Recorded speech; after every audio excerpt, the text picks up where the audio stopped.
Bonjour et bienvenue dans ce centre de formation des aigles. Et aujourd'hui, cette petite vidéo pour vous détailler un petit peu plus les différentes méthodes de lecture de la Bible qui constituent une partie du site.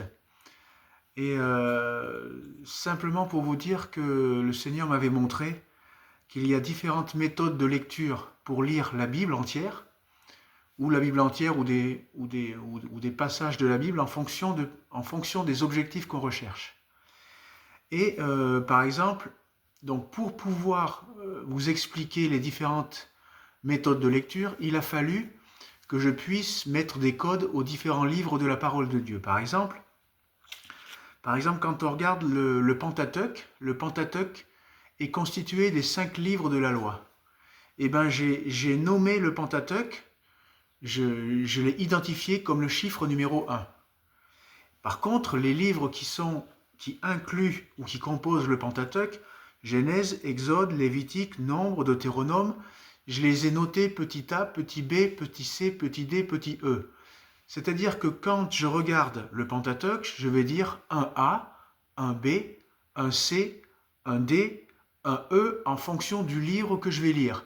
Donc j'ai établi des codes avec un chiffre et une lettre par rapport à des groupes de livres ou par rapport à un livre précis de la Bible pour pouvoir établir ces chiffres avec ces lettres au niveau d'une lecture biblique en fonction d'objectifs précis. Donc par exemple, voilà, on a dans les livres du Nouveau Testament, donc le Pentateuque, les livres de la loi, c'est petit 1. Après, on a les livres historiques, donc qui sont les livres de l'histoire d'Israël, ça c'est petit 2, avec chacune des lettres. Josué c'est 2a, Juge c'est 2b, Ruth c'est 2c, etc., etc.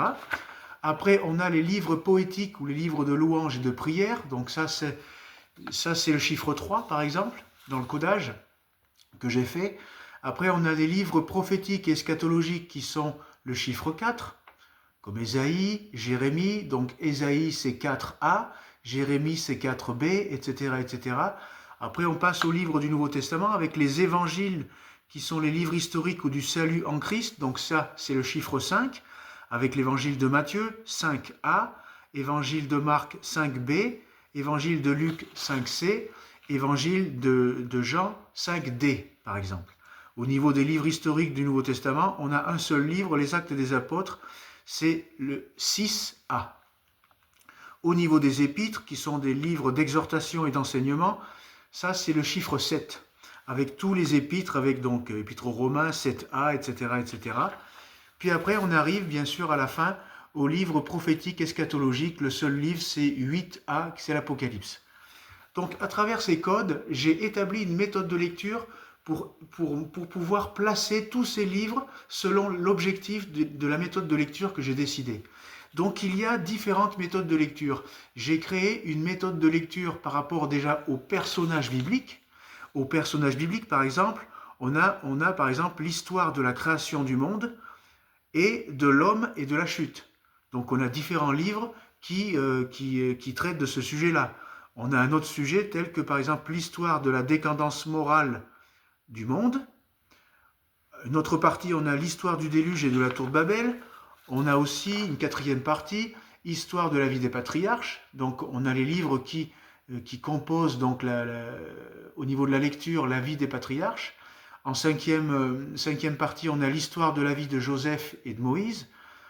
Sixième partie, on a l'histoire de la vie de Josué, la conquête de Canaan. Aussi l'histoire de la vie des juges. Une autre partie, histoire de la vie de Samuel et de Saül. Une autre partie, l'histoire de la vie de David et de Salomon, etc. Donc j'ai avancé dans la parole de Dieu à travers différents personnages bibliques. Par exemple, l'histoire des rois d'Israël et de Juda et de l'exil, c'est une autre partie. Une autre partie, l'histoire du retour des Juifs en Israël, du rétablissement de Jérusalem. Et enfin, comme dernière partie, la 12e, l'histoire de Jésus et de son Église. Donc on va parcourir en fait à travers différents livres de la Bible sur l'axe de la méthode des personnages bibliques. On va avoir des méthodes de lecture. Et on a aussi une autre méthode de lecture, c'est ce que j'appelle les axes de lecture en fonction de l'objectif que l'on veut. Là, ça ne sera pas par rapport au personnage, mais par rapport à ce qu'on veut chercher dans la Bible. bon, la première axe de lecture, pour pouvoir lire la Bible de manière entière, selon plusieurs axes de lecture. Le premier axe de lecture, j'appelle ça la formule générale, qui va regrouper donc tous les livres de la Bible lus d'une manière chronologique en partant de certains livres et pour finir par d'autres. Nous avons un deuxième axe de lecture qui est par exemple la formule du salut.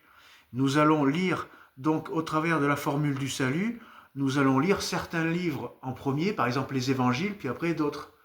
Donc il y a un autre axe de lecture, un troisième axe de lecture, c'est par rapport par exemple à la formule des lois et des préceptes.